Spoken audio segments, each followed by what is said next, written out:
Friends and ఫ్యామిలీతో weekends కి farm house కి వెళ్ళి ఎంజాయ్ చేయాలనుకుంటే వెంటనే డోసే యాప్ ని డౌన్లోడ్ చేసుకుని బుక్ చేసుకోండి. నమస్తే రమగారు. నమస్తే జయ. రమగారు, సత్సంగాలకి వెళ్తూ ఉంటారు, అట్లనే గురువులు చెప్పేవి కొంతమంది ఫాలో అవుతూ ఉంటారు. వీటి వల్ల మన ఆలోచన విధానంలో కానీ మన జీవన శైలిలో కానీ నిజంగా మార్పులు తెచ్చుకోవటానికి అవకాశం ఉంటుంది. కానీ ఎంతవరకు తెచ్చుకుంటాం, ఎంతవరకు దాన్ని అంటే అమలు చేయాలి కదా. వినటం ఒక ఎత్తు, దాన్ని మనం పాటించాలిగా. తత్వాన్ని బట్టి చేయగలుగుతామా రమగారు? చేయగలుగుతారు. ఇప్పుడు ఎంత ఇంప్రెస్ అయ్యాము అనే దాన్ని బట్టి ఉంటుంది కదా జయ. మనము అవతల వ్యక్తి మీద ఎంత నమ్మకంతో, ఎంత శ్రద్ధతో, ఎంత ఆస్థతో వింటాం. తర్వాత వాళ్ళు చెప్పే ప్రవచనాల్లో మనని ఇది చెయ్యకూడదు అనే భావాన్ని ఎంతగా పురికొల్పబడుతుందో అది, దాన్ని బట్టి మనం ఎంత పాటిస్తామనేది. ఇవి ఊరికే అలా రోకటి పాటగా వింటూ ఉంటారు ప్రతిరోజు. నువ్వు వాకింగ్కి వెళ్ళినప్పుడు కూడా ప్రవచనాలు వినపడతాయని చెప్పట్లని ఎవరో పెట్టుకుంటుంటారు, వింటూ ఉంటారు. ఈ వింటూ ఉండటం వల్ల కాదు, నువ్వు ఏదో పని చేస్తూ వింటాం కాదు, అదే పని చేస్తూ వింటాం. పురాణం వేరు, సత్సంగం వేరు. పురాణాలు, కథలు, ప్రవచనం వినడము ఒక రకం చేయ. ప్రవచనం వింటే ప్రపంచ జ్ఞానం పెరుగుతుంది. ఓకే. సత్సంగము కొంచెం డిఫరెంట్ థింగ్. సత్సంగంలో ఎక్కడో జరిగింది, ఎవరో చేసింది ఏదో కథ కాదు. అసలు చెయ్యవలసింది ఏమిటనేది, ఏది చేస్తే ఏం లభిస్తుందో చెప్పబడుతుంది సత్సంగాలు. అందులో కూడా సత్సంగం అంటే అలాంటి మాటలు వినడానికి ఆసక్తి చూపించే గుంపే ఉంటుంది అక్కడ. సార్వజనీయమైన వ్యవహారం కాదు. అందరికీ చెప్పిన వాళ్ళు ఎవరు వినరు, వెళ్ళరు సత్సంగాలకి. ఎక్కడో ఒక ఇంట్లో 15 మందో 20 మందో కొంచెం భజన చేసుకుని కాస్త ఏదో భగవన్నామ సంకీర్తన చేసి ఓ 2 పాటలు పాడి అప్పుడు ఏమంటారు వర్డ్ ఫర్ దిస్ డే అనో ఏదో కాసేపు 10 నిమిషాలు సత్యం మాట్లాడండి, పరోపకారం చెయ్యండి, నరసేవే నారాయణ సేవ, ఇట్లా ఏదో చిన్న టాపిక్ తీసుకుని ఒక 10 నిమిషాలు సింపుల్ ప్రసంగం. ఇది సత్సంగం. పురాణం అనుకో, ఇలా మన మహాభారతం చెప్పుకుంటూ వెళ్తే మహాభారతంలో ఇంపార్టెంట్ ధర్మాలు వేదంతో సమానమైంది కదా, పంచమ వేదం అంటారు. ఇంపార్టెంట్ ధర్మాలు, జీవితానికి అవసరమయ్యేది, మహాద్భుతమైన భగవద్గీత ఉన్నట్టే రకరకాల కథలు, గాథలు ఉన్నాయి. బుద్ధి కథాగాథలోకి ప్రవర్తిస్తుంది కానీ ధర్మం పట్ల ప్రవర్తించదు. ఓకే, ప్రవర్తించదు అంతగా. మనం కథల్లోకి వెళ్తూ ఉంటాం, సన్నివేశంలోకి వెళ్తాం. ధర్మంలోకి వెళ్ళేలాగా చేసే అవకాశం ఉంటుంది కానీ తక్కువ. కానీ సత్సంగంలో ఎక్కువ ఉంటుంది. సత్సంగం వింటే శ్రద్ధ పెట్టి విని అందులో ఉన్న భావంలోకి గనక బలంగా మనం ప్రవేశించగలిగితే మన జీవితంలో తప్పకుండా మార్పు వస్తుంది.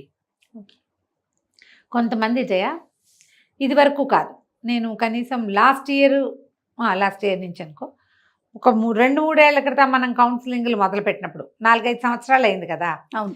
ఇన్నాళ్లలో నేను నా పద్ధతి మార్చుకోవాలనుకుంటున్నాను అని, కానీ ఇది నేను సరిగ్గా ఆలోచిస్తున్నానా, ఏమై కరెక్ట్ అని కానీ నన్ను అడిగిన వాళ్ళు ఇది వరకు లేరు జయ. ఏదో ఒక పరిస్థితి, దీన్ని ఎట్లా హ్యాండిల్ చేయాలి, ఏదో ప్రాబ్లము, ఇప్పుడు ఏం చేయాలి, అవే వినేవాళ్ళం.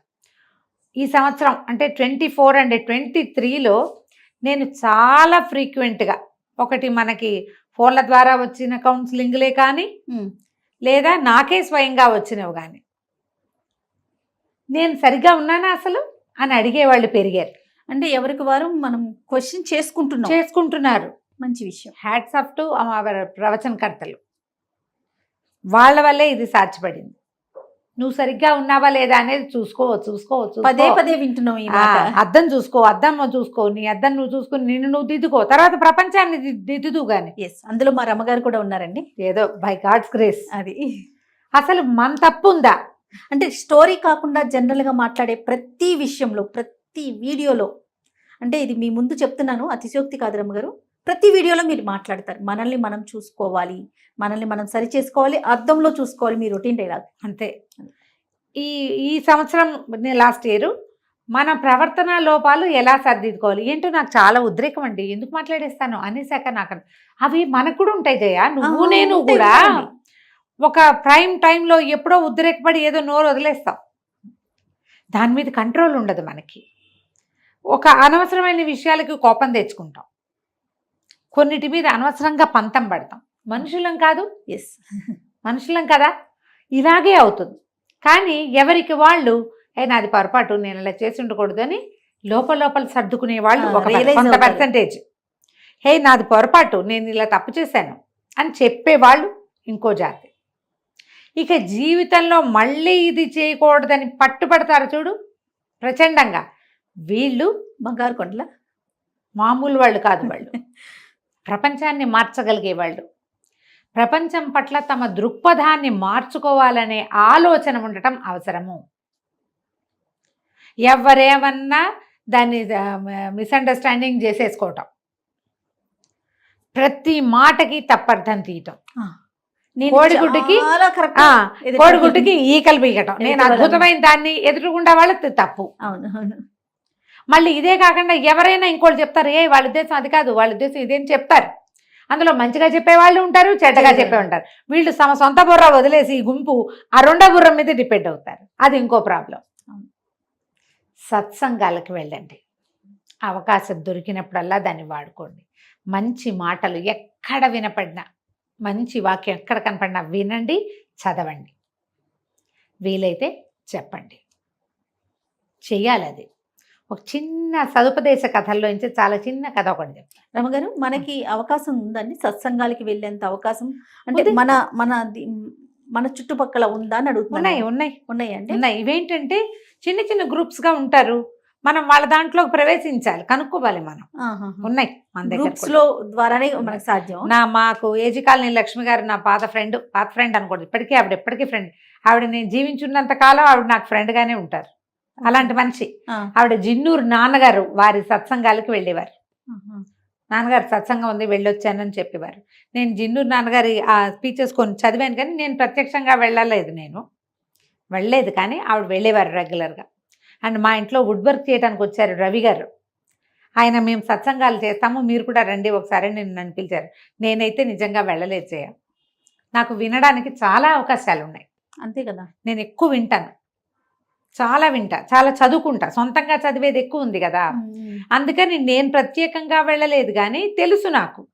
ఓకే, అసలు వెళ్ళకపోవటం కాదు, కొంచెం వెళ్ళటమే. కానీ ఇప్పుడు రెగ్యులర్గా వారం వెళ్ళి ఎక్కడైనా కూర్చోవటం అది నేను ఇప్పుడు చేయటం. నేను అడిగింది అంటే మనం ఉండే ఏరియాని అడగట్లేదండి, జనరల్ గా పబ్లిక్ అవకాశం ఉందా? 100% అవకాశాలు ఉన్నాయి, ఇంట్రెస్ట్ ఉంటే కనుక. అంతేనా? మీకు ఆసక్తి ఉండాలి.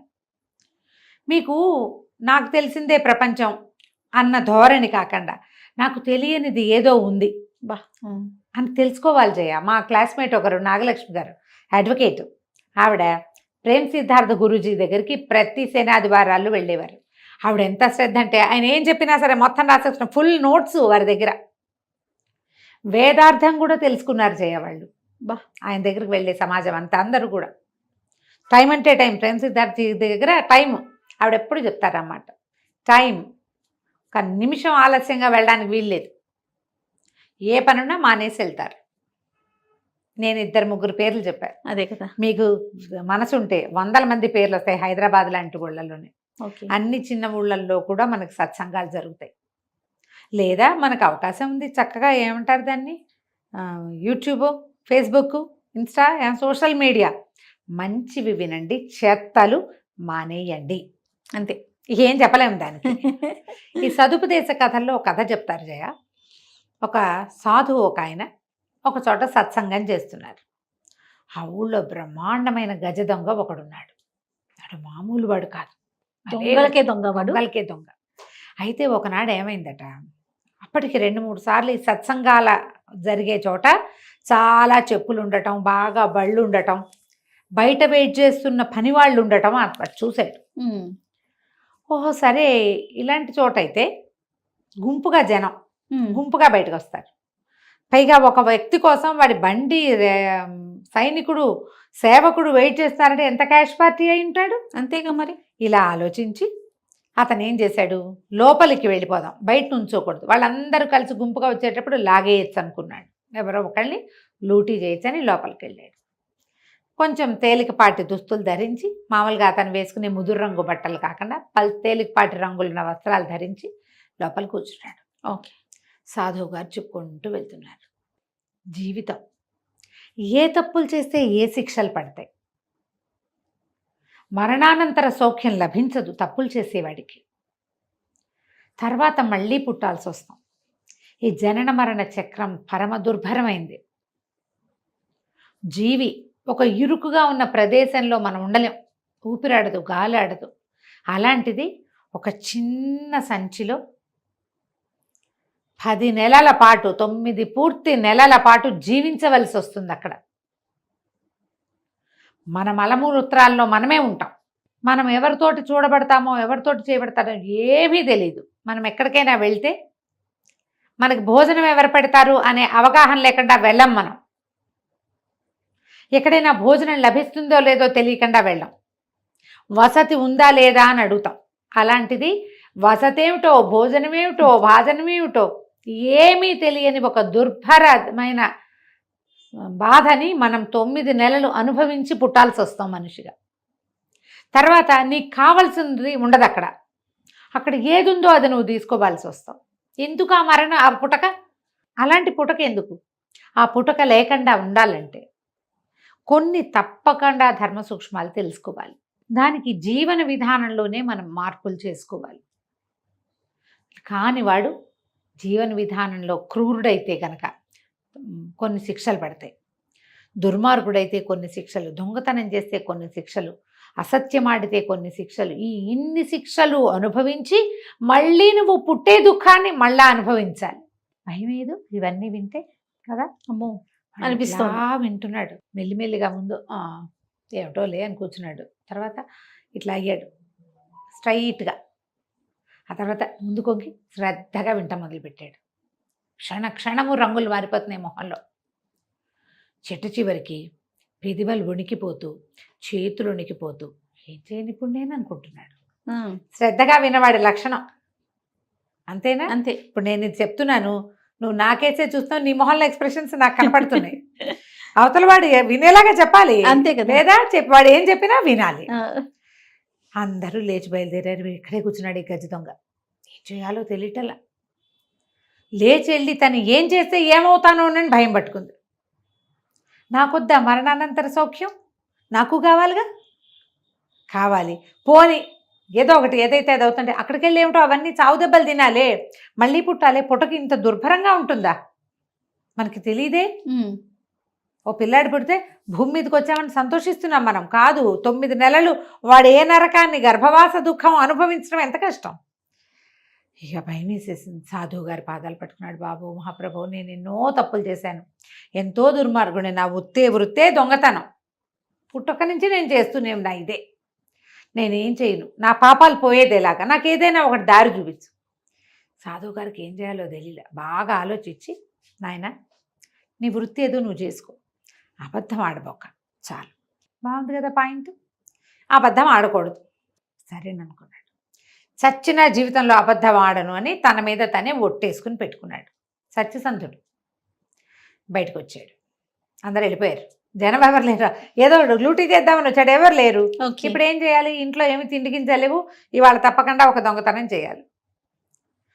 సరే చేద్దామనుకుని రాజుగారి భవనం దగ్గరికి వెళ్ళాడు. ఇది తెల్లవారుజామున 3:45 అలా అయింది. ఆ టైంకి చక్క సైనికులు మారతారు. 3:30 అవ్వగానే షిఫ్ట్లు 3 గంటల దాకా ఒకడు ఉంటాడు. 3 దాకా నిద్రపోయిన వాడు ఒకడు వస్తాడు. 3:15కి ఒకడు వచ్చాడు. మంచి యాక్టివ్గా ఉన్నాడు. మీ దగ్గరికి వెళ్ళాడు. దగ్గరికి వెళ్ళేసరికి లోపలికి వెళ్ళబోతున్నాడు. ఆ సైనికుడు, బాబు ఎవరు మీరు అన్నాడు. నేను గజ దొంగని అని చెప్పాడు. నిజం చెప్పాలిగా. వీడు తెల్లబోయి గజ దొంగ ఎవడు, గజ దొంగ అని చెప్తాడు. కంగారు పడి, ఈయన ఏదో పెద్ద అధికారి అయి ఉంటాడు, నేను అడిగేసరికి ఆయన ఒళ్ళు మండి ఇలా చెప్పాడు, అందుకని వెళ్ళండి బాబు మీరు బలివారు అన్నాడు. అనగానే లోపలికి నడవటం మొదలెట్టాడు. దొంగకి ఏమనిపించింది, ఇన్నాళ్ళు నేను అబద్ధాలు చెప్పాను, నేను అది ఇది అనేవాడిని, నన్ను ఏనాడు ఎవడు డైరెక్ట్గా లోపలికి పోనీలా, ఎప్పుడు దొంగదారే. ఇప్పుడు నేను నిజం చెప్పడం వల్ల నాకు లోపలికి ప్రవేశం లభించింది. లోపలికి వెళ్ళిపోయాడు. లోపలంతా తిరిగాడు. తిరిగితే ఒక ఆభరణాలన్నీ ఒక పెట్టెలో వేసి పెట్టారు. ఆ పెట్టె పుచ్చుకుని బయటికి నడిచి వచ్చాడు. అదే సైనికుడు, బాబు ఏముందండి అందులో అన్నాడు. ఇది ఆభరణాలు పెట్టె అని చెప్పాడు దొంగ. వీడు తెలబోయి, ఆభరణాలు పెట్టి పట్టుకెళ్తూ ఎవడైనా చెప్తాడు, ఈయన మంచి కోపిష్టివాడిలా ఉన్నాడు, దాందే ఉంది బాబు, ఏదో సామాన్లు పట్టుకెళ్ళండి అన్నాడు. ఆభరణాలు పెట్టె మోసుకుని తీసుకుపోయాడు దొంగ. తెల్లవారిపోయింది భళ్ళుమని. తెల్లారేసరికల్లా పొద్దునే ఉదయకాలం యువరాణి స్నానం చేస్తుంది, మహారాణి స్నానం చేస్తుంది. స్నానాల వేళ వచ్చేసరికల్లా ఆభరణాలు ఏవి లేవు. అక్కడి నుంచి పొద్దున తెల్లవారుజామున కాపలా ఉన్నవాడేవాడో వాడిని సైనికుడిని పిలిచేసరికల్లా ఆభరణాలు పెట్టిపోయింది, నువ్వు చూసావంటే ఆభరణాలు పెట్టే, అవునండి ఒక పెద్ద మనిషి తీసుకెళ్ళాడు అన్నాడు. అదేమిట్రా నీ కడుపుడక సరిగ్గా చెప్పరా అంటే, తెలీదండి ఒక ఆయన వచ్చాడు, పెద్ద మనిషి, మంచి పుస్తీలు, మీసాలు గీసాలు దిట్టంగా ఉన్నాయి, చాలా పెద్దవాడు. ఎవరు బాబు అని అడిగితే గజ దొంగను అన్నాడు. ఏదో పెద్ద ఆఫీసర్ అయి ఉంటాడు, వేళకోళం ఆడుతున్నాడు, ఆయన కోపం వచ్చింది, ఎవరని అడిగానని, నేనా కొత్తవాడిని, అందుకని లోపలికి వెళ్ళమన్నా. ఆయన ఒక గంట తర్వాత వెనక్కి తిరిగి వచ్చాడు, ఇంత పెద్ద పెట్టె పుచ్చుకొచ్చాడు. వీళ్ళు లోపల నుంచి ఇంకో పెట్టె తెచ్చారు. ఇట్లాంటిదేనా అన్నారు. అట్లాంటిదేనండి అన్నాడు. ఆయన ఆభరణాలు మోసుకెళ్తున్నాడు. మోసుకెళ్తుంటే ఏమిటండి అని అడిగాను. ఆభరణాలు పెట్టని చెప్పాడు. ఆయన వేళకోళం ఆడుతున్నాడు, ఆయన కోపం వచ్చింది, నా పెట్లో ఎదుంటే నీకెందుకురా అనకుండా ఇలా వేళకోళం ఆడుతున్నాడు అనుకుని పంపేశానండి అని. రాజు ఆశ్చర్యపోయాడు. ఒక దొంగ నేను దొంగనని చెప్తాడా? ఆభరణాలు పట్టుకెళ్ళిపోతూ ఆభరణాలు వీడికి అర్థం కాలా, వీడు దాన్ని డైరెక్ట్ మీనింగ్ తీసుకోవాలా. ఆయన ఏదో వెటకారం వేళాకోళం కాదు వెటకారం అనుకున్నాడు. కూర్చున్నాం ఇక్కడ అలా అంటారు కదా, అలా భావించాడు. వాడు మాత్రం సత్యసంధుడు, వాడు ఎక్కడున్నాడో పట్టుకోవాలి. అతను ఇది గజ దొంగ లోపల నుంచి పెట్టుకెళ్ళేటప్పుడు ఏమనుకున్నాడంటే, పట్టుబడ్డానా ఇక దొంగతనం చెయ్యను అనుకున్నాడు. సరే అక్కడి నుంచి ఈ పుచ్చుకుని వెళ్తున్న వాళ్ళు ఎక్కడ ఎటు వెళ్ళాడని అన్ని రోడ్ల మీద, అప్పుడు సీసీ కెమెరాలు లేవుగా, వాళ్ళని వీళ్ళని కనుక్కొని దొంగ ఇంటికి వెళ్ళిపోయారు సైనికులు. ఓకే, పట్టుబడిపోయాడు. పట్టేశారు కదా, పట్టుకున్నారు, తీసుకొస్తే దండం పెట్టాడు. బాబు జన్మలో దొంగతనం చేయనని దండం పెట్టుకున్నానండి, కొట్టేసుకున్నాను, ఇక చేయనండి అన్నాడు. సరే కానీ నువ్వు ఎందుకు చెప్పావు అని అడిగాడు రాజు. అంటే అసత్యం ఆడనని ఒట్టేశానండి సాధువు గారికి, అందుకని ఇక నేను అబద్ధం ఆడకూడదు.